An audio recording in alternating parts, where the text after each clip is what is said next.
দেব শুভশ্রী জুটি ফেরার পর তুমুল কটাক্ষ কতটা প্রভাবিত করেছিল রুক্মিণীকে? দাম দিতে হয়েছে, মুখ খুললেন নায়িকা। Hi everyone, welcome back to my channel Anjana entertainer. বন্ধুরা, তোমাদের সকলকে আমার এই ছোট্ট ইউটিউব চ্যানেলে স্বাগত জানাই। ধূমকেতু মুক্তির আগে দেব শুভশ্রী জুটির কারণে রুক্মিণীকে বাক্যবাণে বিদ্ধ করা হয়েছিল। তা নায়িকাকে কতটা প্রভাবিত করেছিল সেই প্রসঙ্গে এবার মুখ খুললেন রুক্মিণী। চলতি বছরের মাঝামাঝি মুক্তি পেয়েছে দেব ও শুভশ্রী গঙ্গোপাধ্যায়ের বহুল প্রতীক্ষিত ছবি ধূমকেতু। প্রায় 10 বছর আগে কৌশিক গঙ্গোপাধ্যায়ের পরিচালনায় হয়েছিল শুটিং, কিন্তু প্রযোজনা সংক্রান্ত নানা সমস্যা তৈরি হওয়ায় তা আর শেষ পর্যন্ত মুক্তি পায়নি। তবে চলতি বছরে সেই সমস্যা মেটে। এটাই দেব শুভশ্রী জুটি অভিনীত সর্বশেষ ছবি, তাই ধূমকেতুর জন্য দেশু ফ্যানরা অধীর আগ্রহে অপেক্ষা করছিল। তবে ধূমকেতু মুক্তির আগে নানা প্রশ্ন উঠেছিল, বিশেষ করে তাদের ব্যক্তিগত মান অভিমান মিটিয়ে তারা আবার একসঙ্গে প্রচার করবেন কিনা ছবির জন্য, তা নিয়েও দর্শকরা নানা জল্পনা কল্পনা করেছিল। অবশেষে তারা একসঙ্গে এক মঞ্চে দাঁড়িয়ে ছবির ট্রেলার লঞ্চ করেন। পাশাপাশি তাদের হিট সব গানে একসঙ্গে পাও মেলান।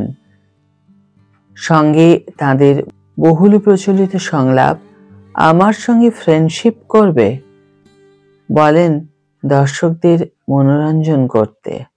শুধু তাই নয়, তারপর আবার তারা একসঙ্গে ছবি মুক্তির আগের দিন নৈহাটির বড়মার মন্দিরে পুজো দেন, রং মিলান্তিতে ধরা দেন।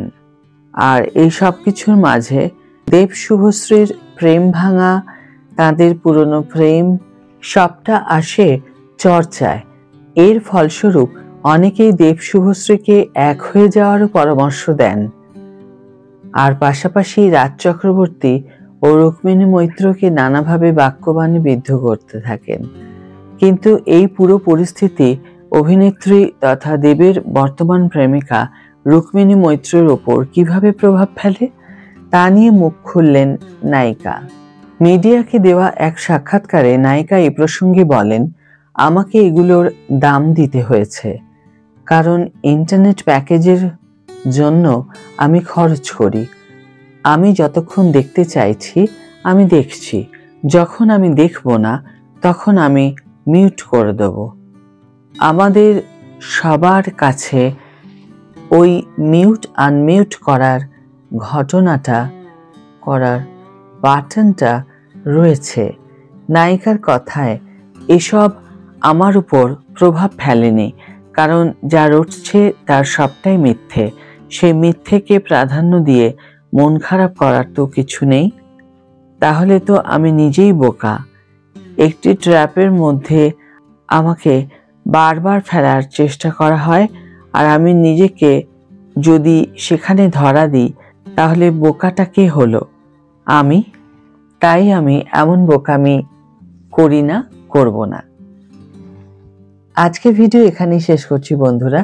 ভিডিওটি যদি ভালো লেগে থাকে তাহলে অবশ্যই একটি ছোট্ট করে লাইক দিও, শেয়ার করো বন্ধুদের সাথে, কমেন্ট করে জানিও তোমাদের মতামত।